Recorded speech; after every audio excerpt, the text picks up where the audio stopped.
23절부터 33절까지 교독하도록 하겠습니다. 그리고 마지막 절은 합독하도록 하겠습니다. 제가 먼저 읽겠습니다. 모든 것이 가하나 모든 것이 유익한 것은 아니요 모든 것이 가하나 모든 것이 덕을 세우는 것은 아니니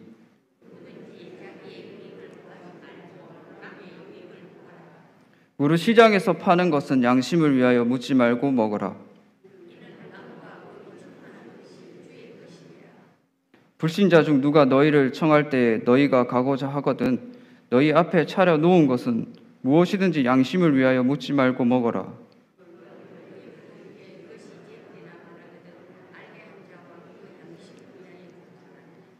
내가 말한 양심은 너희 것이 아니요 남의 것이니 어찌하여 내 자유가 남의 양심으로 말미암아 판단을 받으리요.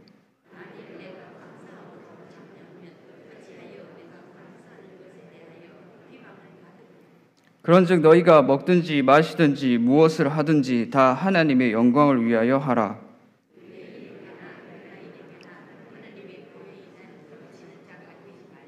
함께 읽겠습니다. 나와 같이 모든 일에 모든 사람을 기쁘게 하여 자신의 유익을 구하지 아니하고 많은 사람의 유익을 구하여 그들로 구원을 받게 하라. 아멘.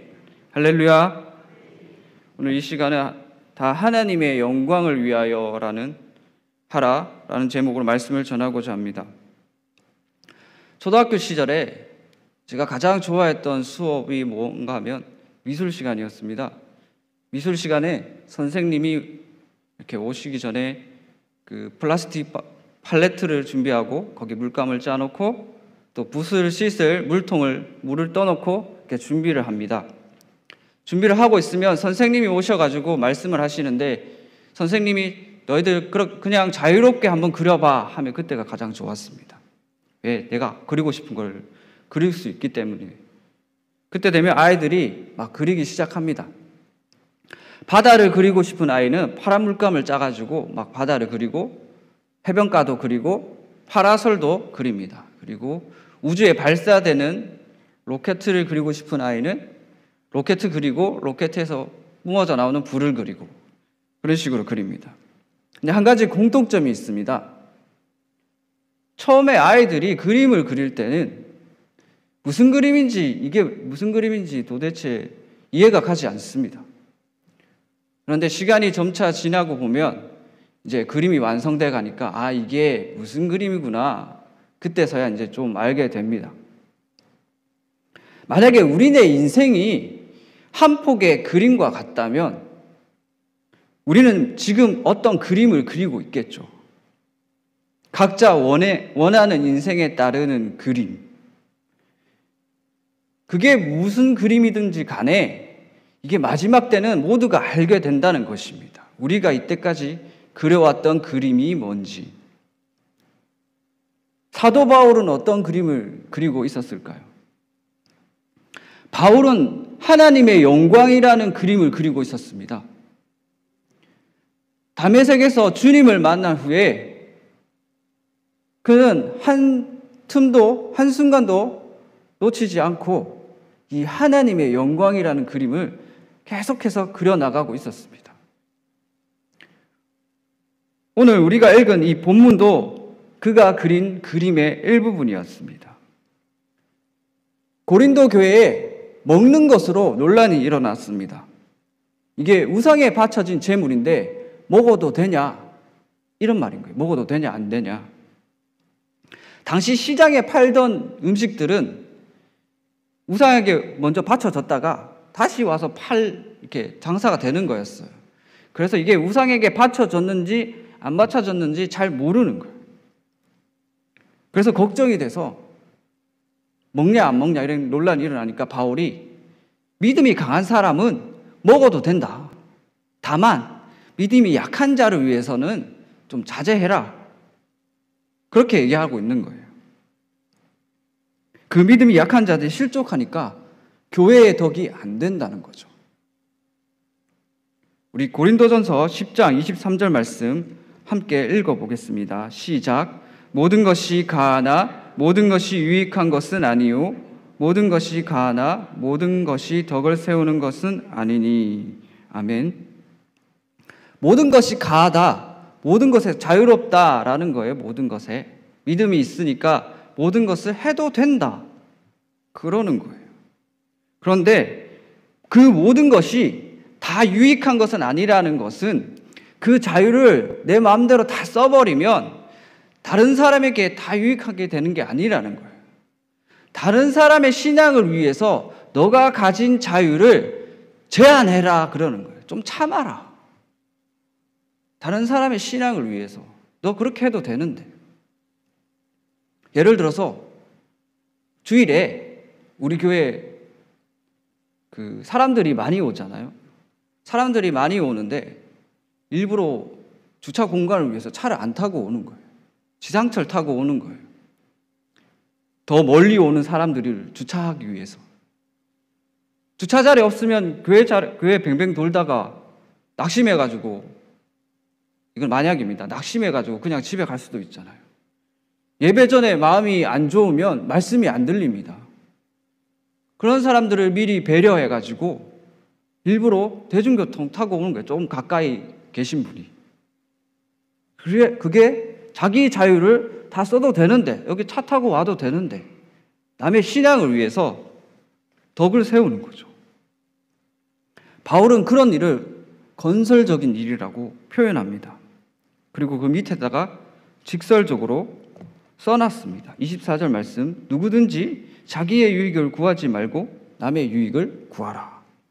남의 신앙이 흔들리지 않고 남의 신앙을 올려주기 위해서 남의 유익을 구하라는 거예요. 이게 바로 그리스도인의 삶입니다. 자기를 위해 사는 게 아니라 남을 위해 살아가는 삶. 그런데 이 삶이 쉽지가 않습니다. 내 편의를 양보해야 되고, 아무도 알아주지도 않고 인내해야 되고, 또 남이 어떤 처지에 처했는지 고민하는 그런 정신적인 고통도 있습니다. 나도 지금 간수 못하겠는데 남이 뭘 힘들어하는가, 남이 어떤 걸 불편해하는가, 그거를 생각해야 돼요. 원래 사람이 생각을 하려면 뭔가 에너지가 필요합니다. 여유가 필요합니다. 그런 게 굉장히 고통으로 다가올 수가 있는 거예요. 남의 처지를 알아주는 게. 그러나 우리가 이런 삶을 살아갈 수 있는 것은 그렇게 살게 해주시는 힘을 주님께서 주시기 때문인 줄 믿습니다. 그래서 먹고 싶어도 남의 신앙을 위해서 참고 안 먹는다는 거예요. 남을 위해서도 또 교회를 건강하게 세워가기 위해 그렇게 하지 않는다는 거예요. 고린도전서 10장 25절부터 27절 말씀을 제가 읽어드리겠습니다. 무릇 시장에서 파는 것은 양심을 위하여 묻지 말고 먹으라. 이는 땅과 거기 충만한 것이 주의 것임이라. 불신자 중에 누가 너희를 청할 때에 너희가 가고자 하거든 너희 앞에 차려놓은 것은 무엇이든지 양심을 위하여 묻지 말고 먹으라. 아멘. 시장에서 파는 것은 괜찮으니까 양심에 꺼리낌 없이 그냥 먹으라는 거예요. 그냥 먹으라. 괜찮으니까 그냥 먹어. 그리고 그 밑에 뭐라고 써놨는가 하면 이건 다 하나님이 지은 거다.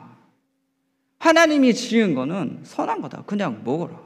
시편 24편 1절 말씀을 인용하고 있죠. 하나님이 지은 것. 이 땅에 거기 충만한 것이 다 주의 것이다. 먹으라는 거예요. 그런데 예외가 있다. 예외가 있다는 거죠. 뭐냐고 하는가 하면 누가 너희에게 이것이 재물이라 말하거든 알게 한 자와 그 양심을 위하여 먹지 말라. 이게 이 음식이 우상에게 바쳐졌던 재물이다라고 누가 가르쳐주면 먹지 말라는 거예요. 그 같이 먹는 자리에 혹시 내가 이걸 먹어가지고 믿음이 흔들릴 수 있는 사람이 있을 수도 있으니까 그 사람을 위해서 이거 먹지 말라는 거예요.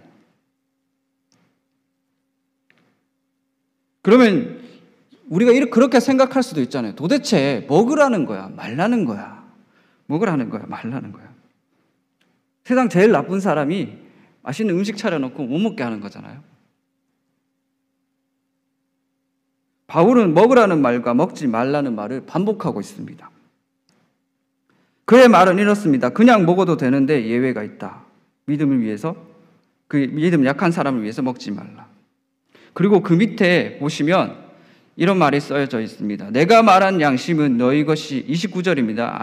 아니요 남의 것이니 어찌하여 내 자유가 남의 양심으로 말미암아 판단을 받으리오. 만일 내가 감사함으로 참여하면 어찌하여 내가 감사하는 것에 대하여 비방을 받으리오. 이 말이 뭔가 하면, 내가 괜찮은데, 내가 이 음식을 먹어도 내가 괜찮은데 나 스스로 나를 정죄하지 않는다는 거예요. 양심에 거리낌이 없다는 거예요. 내가 이걸 먹어도. 그리고 내가 이걸 감사함으로 먹는 거 내 스스로가 아는데 뭐가 문제냐라는 거예요. 남이 왜 나를 판단해? 그런 말인 거예요. 나를 판단받지 않는다고. 그런데 중요한 것은 비방을 받지 말게 하라라는 거예요. 남이 나를 비방해요. 이거 먹는다고. 그러면 내가 괴롭잖아요. 남이 나를 비방하는데. 근데 바울은 무슨 말인가 하면, 그 비방하는 사람의 신앙이 떨어지니까 그 비방이 나오지 않게 하라는 거예요. 내가 하는 행동으로 그 사람에게 입에서 비방이 나오니까 그 말조차도 나오지 않게 하라.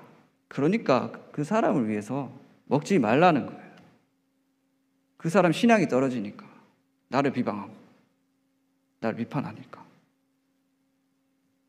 그렇게 얘기하는 거예요.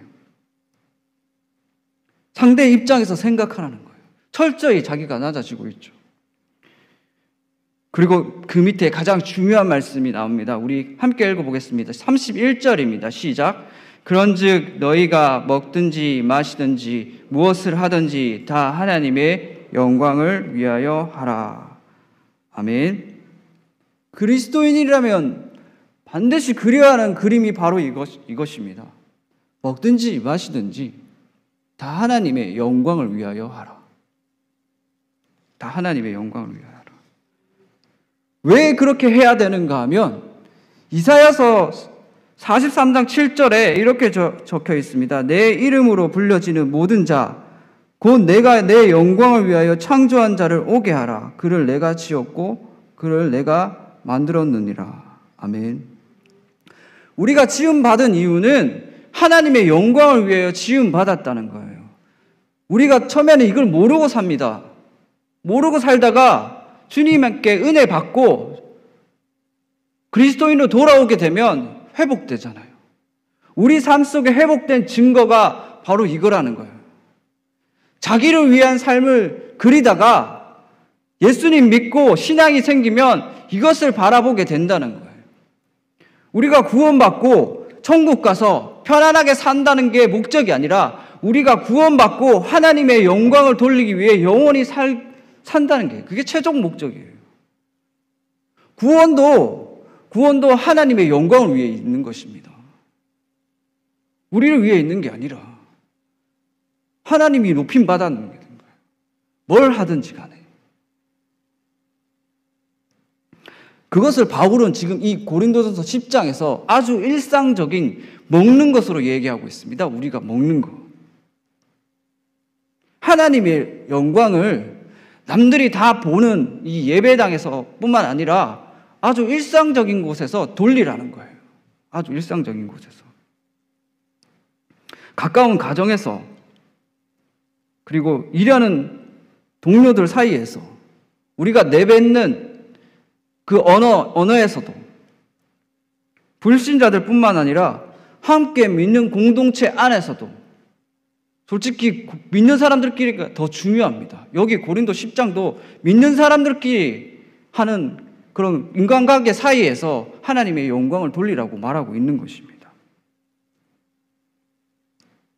그런데 열심히 주여 주여 했으면서 간단한 예절, 간단한 인사조차도 하지 않는다면 상대방이 어떻게 생각할까요? 하나님의 영광은 가장 일상적인 것에서부터 시작되는 것입니다. 미술 시간에 아이들이 그림을 그릴 때 자기가 뭘 그릴지 머릿속에 담아놓고 그립니다. 우리도 마찬가지라는 거예요. 우리 인생도. 우리가 그림을 그려야 하는 게 하나님의 영광을 머릿속에 담아놓고 그리기 시작해야 된다는 거예요. 그런 사람들은 지금부터 삶이 다르다는 거죠. 내가 내뱉는 말 한마디나 인사하는 거나 상대방을 대하는 태도나 집에 가서 식구들에게 대하는 태도나 거기에 다 하나님의 영광을 위한 그림이 그려져 있다는 거죠.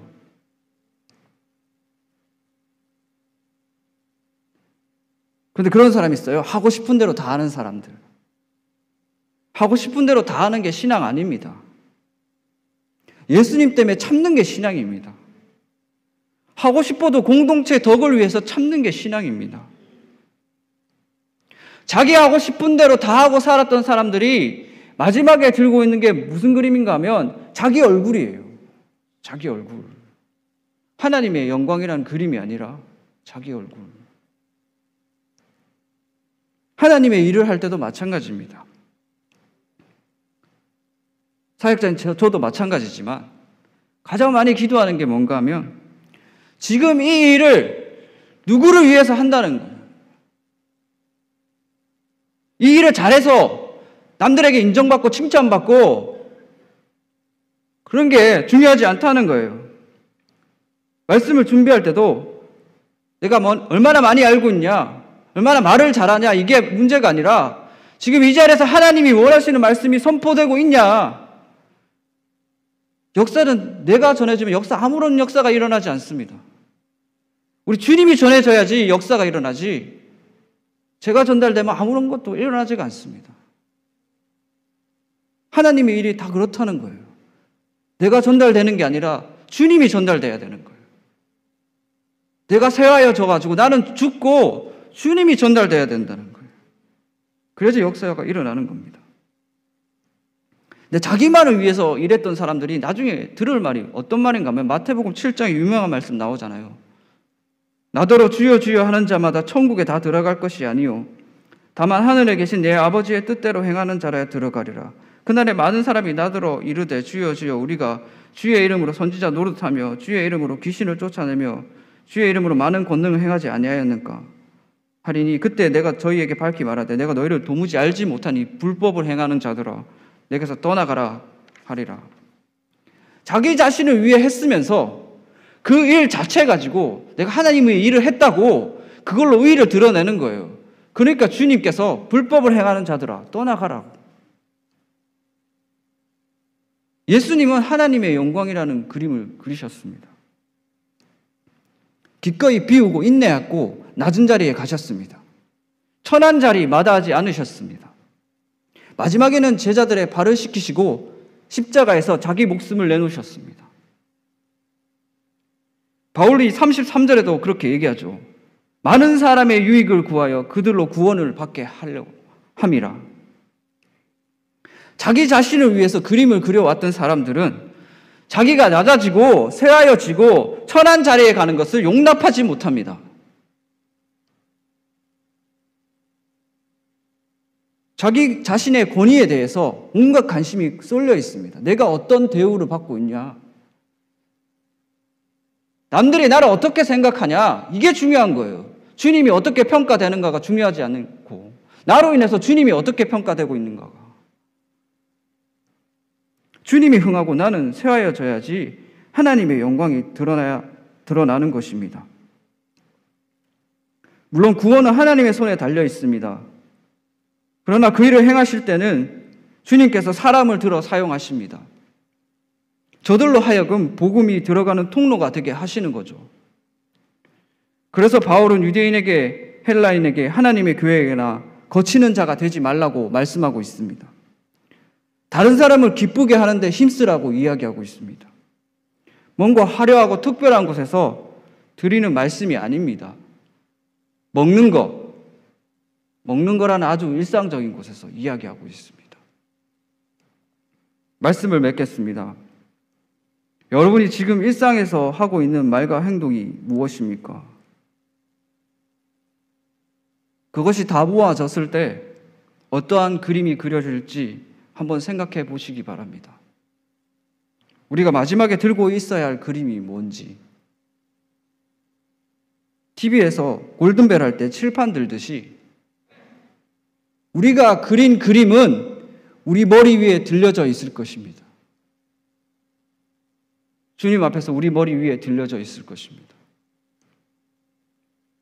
하나님의 영광이라는 그림 지금부터 그려가시는 여러분이 되시기를 주님의 이름으로 축원합니다. 우리 말씀 붙잡고 그리고 가지고 나온 기도 제목 위하여 주님 한번 찾고 자유롭게 돌아가시겠습니다. 주님 찾겠습니다. 주여,